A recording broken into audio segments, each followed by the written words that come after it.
Pembatasan dalam konflik bersenjata, hukum perikemanusiaan internasional. Hai teman-teman, perkenalkan aku Mr. Peace. Aku akan menemani kalian dalam teredukasi kali ini.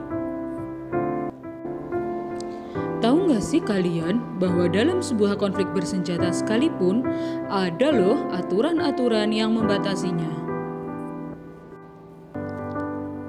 Dalam hukum perikemanusiaan internasional, terdapat aturan-aturan dasar yang dapat dijadikan sebagai batasan dalam konflik bersenjata. Sebelum masuk ke dalam pembatasan konflik bersenjata, kalian harus tahu dulu nih definisi-definisi yang erat hubungannya dengan hukum perikemanusiaan internasional. Definisi yang pertama adalah objek sipil, yaitu setiap objek yang bukan sasaran militer. Tapi apabila digunakan untuk mendukung aksi militer, maka bisa loh menjadi sasaran militer dan kehilangan perlindungannya.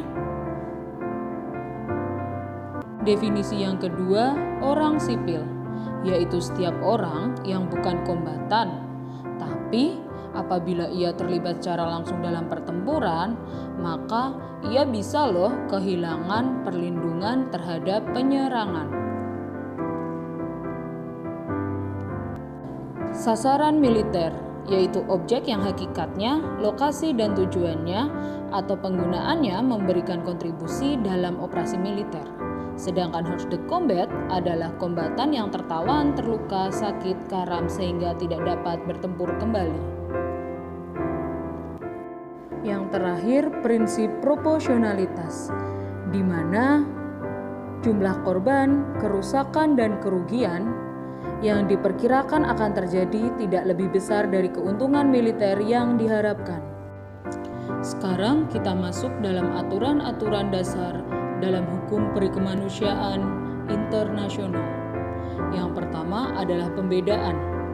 Dilakukan ketika merencanakan atau melaksanakan penyerangan antara orang sipil dan kombatan, serta antara objek sipil dan sasaran militer.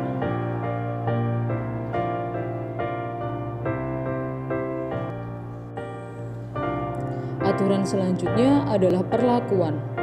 Orang sipil dan kombatan yang hors de combat harus dilindungi dan diperlakukan secara manusiawi.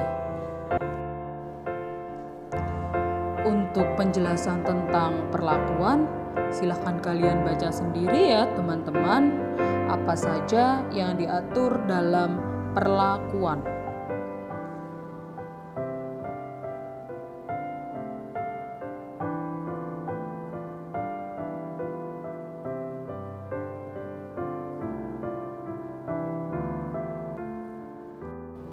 Selanjutnya, senjata dan taktik. Satu-satunya tujuan perang yang absah ialah memperlemah kekuatan militer musuh. Penjelasannya ada di bawah ya. Nah, ini deh penjelasan tentang senjata dan taktik. Coba kalian baca dan perhatikan satu persatu poin-poin aturan dalam senjata dan taktik.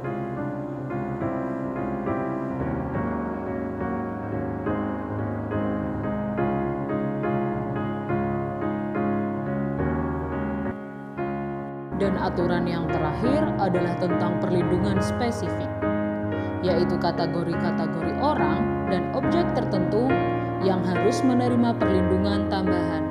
Tuh di sampingnya bisa kalian baca apa saja yang dapat memperoleh perlindungan tambahan.